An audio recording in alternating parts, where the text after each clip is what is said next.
Okay guys, so you've now gone through and cleaned all your brass, you've done all the labour intensive stuff. You're now onto the best part, which is starting to prime, put powder in and then start seating your projectile. So the first thing we're going to go into is priming. Now there's a couple of ways you can prime your cases. The main and the usual way that that most people prime their cases is with the original with the press, which is single feed and loading with the press. Most kits that you buy, like this Hornady and RCBS and Lee and a lot of the other ones, will usually come with one of these hand priming tools, and I find that's the fastest and the best way to load them in. It's a little bit fidgety and a little bit fiddly to turn around and just to load them singly with the press. So when you get the press, it'll be in pieces. You'll come with two plates. One will be a pistol plate for doing pistol cartridges. Then you'll have your rifle one, which is this one here, and then your top, which coincides with each one. The other thing it'll come with all the different shell holders. Obviously, it'll have instructions to tell you which shell holder to use for which caliber that you're going to be reloading for. So the first thing you need to do is this has been set for 308, so it's been set with a large primer setup. So the first thing I need to do is I need to raise the bar, remove the spring, and remove the actual priming pin, which is what pushes the primer into the case. And I need to replace that because it's a large priming one. I need to replace that with the small rifle primer pin. Once we've done that, we can then put the spring back on the top, lower that right to the bottom, and then we take our plate. Now with your plate, you've got a large primer side and you've got a small rifle primer side. We're going to be using the small rifle primer side because it coincides with the rifle primers that we're using. And the way to fit it in, guys, you'll see the opening there. What we're going to do is just rock it in from an angle there at the top, give it a little bit of a twist and a turn, and let it seat right at the bottom. Once it's done that, and you've now gone ahead and you've checked and you've got the right size shell holder that you need, you can then install a shell holder. Now with these Hornady ones, they tend to, the Lee shell holders will fit. Sometimes you'll buy these tools and they won't come with these. Luckily enough, with the kit it comes with all this. Some of them don't, and sometimes you can use your shell holder that you would normally use for your press in them. Other times you have to turn around and get the brand specific shell holder. So anyway, we've got that. Once you've got that, you can then now bring the arm of that up. Once that's up, you'll notice it drops in and locks into a little locating pin at the bottom. Usually when you get these, you're going to put the locating pin in and everything else to go with it. So alright, so we're now all set, ready to start turning and priming some brass. So to start off with, you're going to need some primers. So I'm just using Federal 205 small rifle primers. The best way I find to do it is to just take the whole lot out, or take out a couple of rows at a time, and then just tip them into the tray, work your way out bit by bit, so that you don't end up with primers splashing out everywhere all over the place, because they will go everywhere, believe me.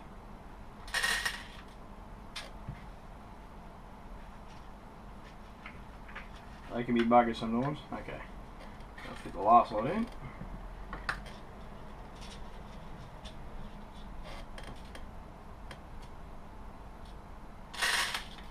Just like that. Okay, I'll just find that little bludger, and then we'll go on and show you how you get them all the right way up.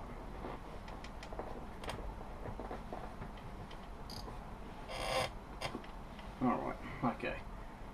Now, with these trays, guys, they're designed so that if you give them a shape, the primers will turn around and will all turn over the right way up they need to be. Sometimes you do have to give them a little bit of a helping hand, but most of the time they will right themselves the right way up. So just got one here that's been a stubborn little shit, so I'll turn it over, and then we'll be good. Okay, right, now once you've got that, you want to make sure that you've got the primers away from the center. The reason being is because the top plate has a centerpiece that sort of sits in the middle there. Now that you've done that, you'll notice on the bottom of that plate it has got a long, like a block off ring, and then on the other side it's got a shorter one that allows the opening. The opening is the obvious one that needs to face towards the opening of where your primers are going to go into. So we are going to lock that in, and by doing that, that allows then to block the other end off. If you were to turn and put that in any other way, the primers will just fall out the other side of the tool. So then once you've got to that point, you can now give it a bit of a shake, and you should notice your first primer starting to pop up through. Now, when whenever you're playing around with primers or powder or any of that sort of nature, you want to be, take your time, be very cautious, because the last thing you want is a primer to explode in your face. It can happen sometimes if the pin gets caught up, the primer doesn't seat the right way correctly, and you keep squeezing on that handle, you will detonate a primer in your face. So always when you're priming your cases, always face the case away from you. Oh, looks like this one's been a turd. Okay, here we go. Okay, so now we seat that primer. Once that primer is seated, you want to turn it over the case, and you want to have a look. Just run your finger across the top of the case, and just make sure that primer is seated below the top of the rim. If that's not seated properly, it can cause issues when you turn and go to load it into your firearm. So now that we've done that one, we'll go on and we'll do another one. And some of these can be a little bit tight to go in. So just give it a bit of a shake, get one to line up. Let's see why it's not.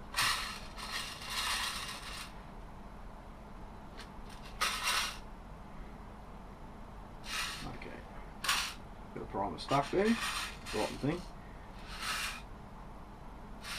There we go, now we've got one in. Normally, guys, if you keep them on an angle pretty much like this the whole time, they'll drop in one after the other, and they don't usually give you too many dramas. So, okay, so as you can see, they can be quite tight to get in sometimes.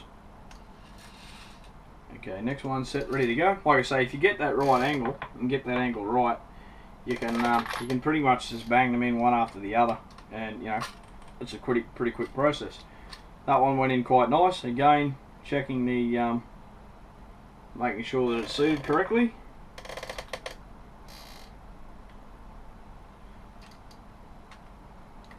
Go to the next one. Again, checking it's seated correctly. Probably seen with that last case that I just went to prime, we struck a slight problem. That cheap federal brass, that the AR-15 brass, which is the cheapest 223 ammo you can pretty well buy, that not only is the inside of that primer pocket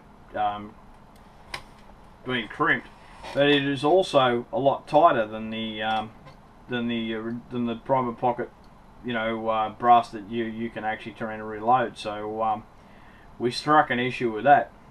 We could go through and drill out the hole larger to accommodate the primer pocket for the primer, but we won't bother. And I'll show you, here's an example. This is one that will allow a primer. This is a Winchester brass in amongst some of the other first fired brass that I've got. And on the left here is the cheaper brass, so we'll show you. And you can actually see, if you look closely there, the one on the right has a larger primer pocket hole than the one on the left. So we'll throw that aside I'm going to start on doing some blacksmithing shortly and start doing some knife making and what have you. So I'll probably end up melting this brass down to make hilts for knives and stuff like that. So we'll throw that aside. The other thing that shocked me quite a bit now is the Hornady. I bought a box of these Hornady Superformance, and they were a great round. And I thought, being the top end Hornady cases, that they would also be reloadable. Wrong. Same problem with the cheaper brass with the Federal. They have the exact same problem. So I'm now going to go ferret through the rest of my brass and dig those out along with the Federal cheap stuff. So yeah, that's no dramas. We'll go ahead and do that. We'll have to go through and now resize and go ahead and primer pocket clean again and go through that same process, you know, with the however many that you know, I need to do, and then we'll be good to go. We've got about, you know, minus the 100 odd rounds of the cheap Federal and the 20 rounds of this, I've probably still got about another 300 rounds of good brass there that I can use. So we'll now go ahead and do that, and once we've finished all that up, I'll go on to the next process, which is going to be weighing and throwing your powder, and then go ahead and bullet seating. So you live and learn. Even for a bloke like me that's been reloading for a long time, you're always going to turn around and strike something like this. So you know, when you're seating your primers, make sure that if that primer seems a little bit too tight to go in, stop right there. Take it out, check it, have a look at it, make sure that there's not some issue that's causing you for that primer not to go in. Because if you keep squeezing on that as hard as you can, you're going to probably detonate a primer in your face, or you know, within the vicinity, which is probably going to turn around and bloody near deafen you. You know, in that case, in that instance, as it is. So just as per normal, take your time and really, you know, check things over like that. Little things like that can even catch out experienced guys like me that have been doing it for a lot of years. So just something to keep an eye out for you new players. Alright guys, I'll finish off the rest of these. I'll get some more brass and go through the other process and get that done, and then we'll catch up the next process and I'll show you what we're doing from there. Alright guys. Okay guys, so we've now gone through and done another 50 rounds to make up for those few bits of brass in it that we could no longer use. So we're ready to go on the next step, which is throwing our powder. And the first thing you're going to need is obviously some powder. I'm using an Australian brand of powder, ADI AR2206H.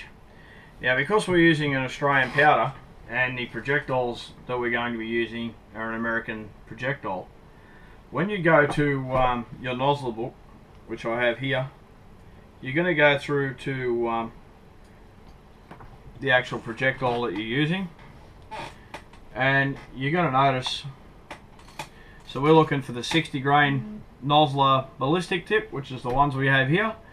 So if we come down here, we have a chart on the left hand side, which basically gives us our different brands of powder and what our minimum load and our maximum load is.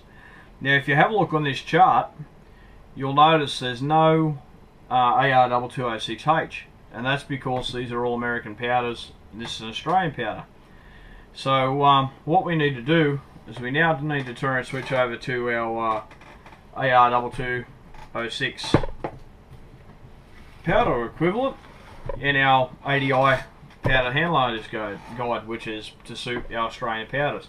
And if you go into the back of the manual here, you'll actually find your equivalent chart for your powder equivalences. And here we go. So there you have it guys, there's your powder equivalent. Now we know that the IMR 4895 and also the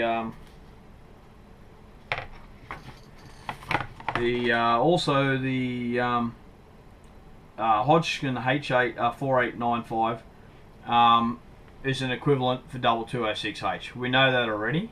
IMR 4895 on our chart is what I find is the best to go of. It seems to be the closest equivalent compared to the Hodgkin's 4895. Hodgkin's 4895 there is a slight difference. You know, it's not much. You could go off either the chart, but I find that the IMR 4895 is the closest to the Australian powder. So that's what I go off. So once you have that information, you now know that you can turn around and you can go off that chart for the IMR 4895.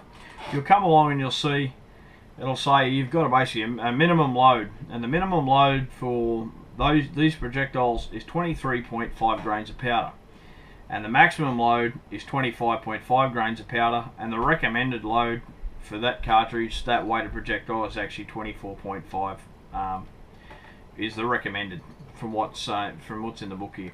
Now, if we were to turn to be building up a hand load to suit my rifle, we would basically be starting out at 23.5 grains, and we would be going up in half grain increments to 25.5 grains. So we would start out, we would do 5 rounds of 23.5 grains of powder.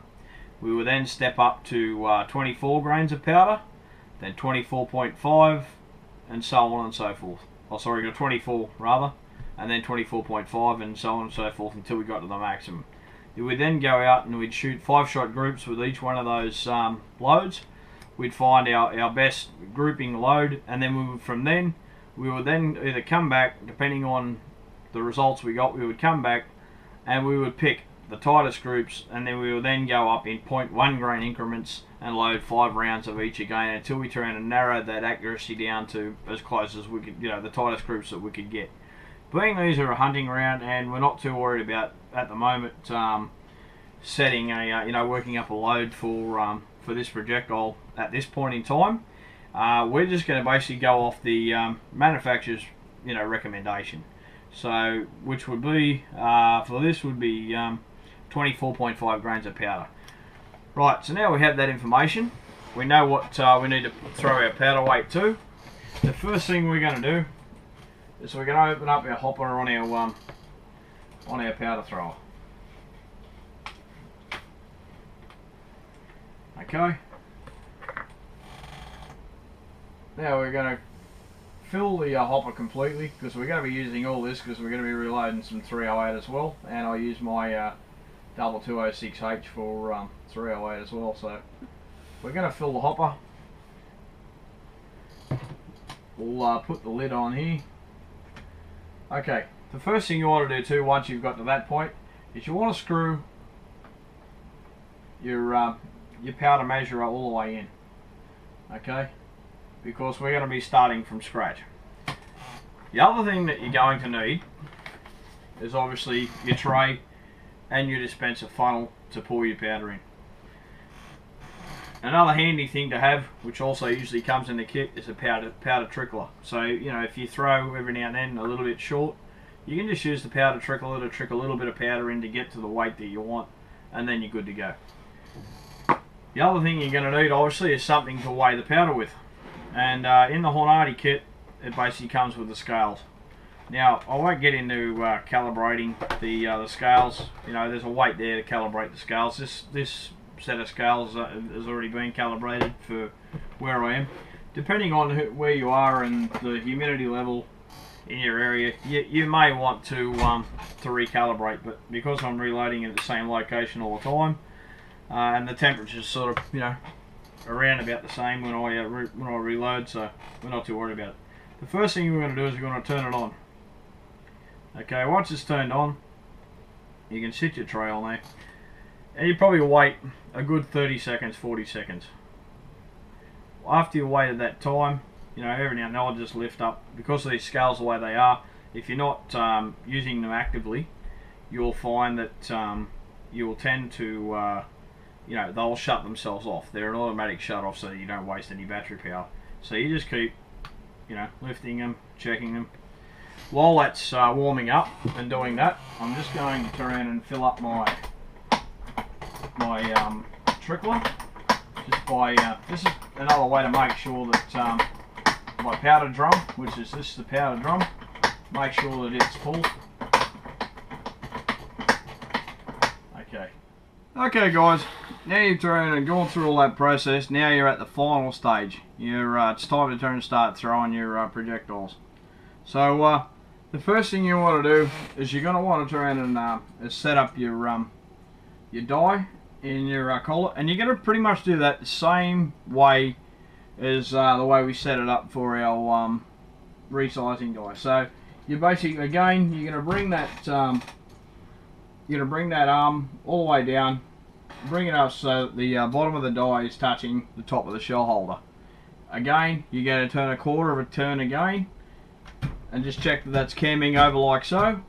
And then once you've done that, you can then tighten that up. I've already gone ahead and done this one, so it's all ready to go. Then once you're done, you want to back the actual seating die nut all the way out as far as it is, like it is now, because basically you're going to be starting in small increments, and you're going to be seating a bullet, winding it in, keep checking it until you try and get it to your case overall length. Now once you your case overall length is measured by the very base of the case to the maplat of the projectile. So basically, what you're going to do is you're going to take your dial calipers again, you're going to zero them. You're going to keep working that down until you get to your case overall length recommended for the projectile using. And the case overall length for the 60 grain ballistic tip nozzlers is 2.260.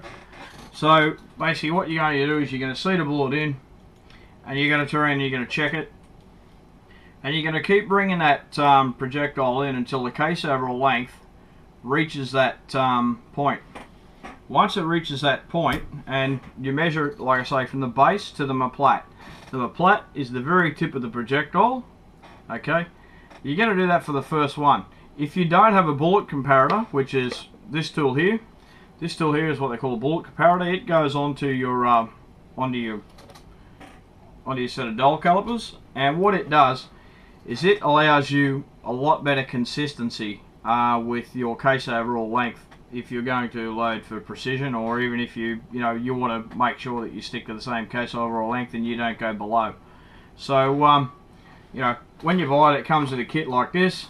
It comes with all the other inserts, and you basically pick the caliber specific insert, and then you put that in. So once you've done that, like I say, once you've measured the case overall length of the tip with, or to the maplat rather, with the without the case overall length gauge, you're going to fit the case overall length gauge. And the way the case overall length gauge works is it's got a little knurled knuckle on the back here, so you're going to back that off. That is then going to fit over your caliper. You then do that up. Okay. Then what you do then is you're going to take that case that you've just now loaded to that case overall length that you require, and you're going to put the case and the projectile in there, and you're going to turn and bring it in, and you're going to check it and measure off the ogive. The ogive is the best way to try and measure. So to start off with, we'll take a projectile, and we'll take a case full of powder. We'll put that case in. We'll seat that bullet, and we'll bring the arm all the way up until it touches and seats in. Now that bullet's obviously not seated in because it's not wound in far enough. So what we do is we wind it in a few turns. We come back in again until it starts to seat. Okay, so the bullet started to seat.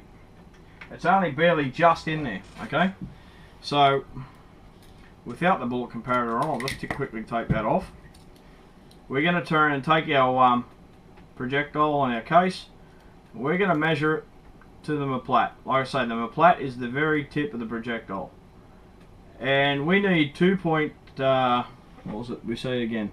We need 2.260, and at the moment we are at 2.505.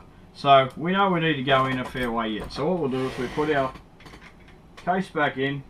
We'll wind that in at least a full turn. We'll do it again. Now I can tell you from there that needs to come in a lot more. So I'm going to come in about 4 turns, or three turns. Then I'm going to turn and do it again. Okay. Now, we're still a fair way off. You'll notice on most TD3 projectiles and ammunition, they do have a crimp ring. So, you know, roughly, you know, you're going to get the idea on how far in you're going to come in. I know I'm going to come in a lot more, so we're going to come in again and we're going to wind in a bit more. But if you didn't have that crimp ring to go off, you would keep doing this until you got the case overall length that you need. Okay? So, do that again. Okay, that's getting somewhere close.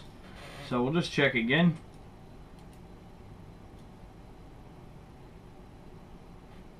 Okay, we've now got 2.465, so we're going to go in a bit more yet.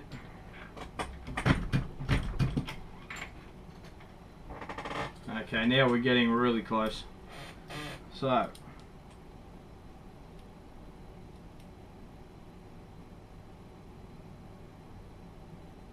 okay, we're 2.330. So we need to seat in a bit more. And we're just going to keep doing this, guys, until we turn around and get the bullet seated pretty much where it needs to be for that case, recommended case overall length. Now, if you were going for precision reloading and you knew how to find the lands and grooves on your rifling, and you wanted to turn and work on jump and jam, which is something I'm not going to go into this time around because it's a little bit more complicated. If you guys that are a little bit more experienced and maybe want to see how to reload, you know, precision reloading for ammunition, if you clip up in the top right hand corner here, you'll notice there's a I'll leave a link to one of my other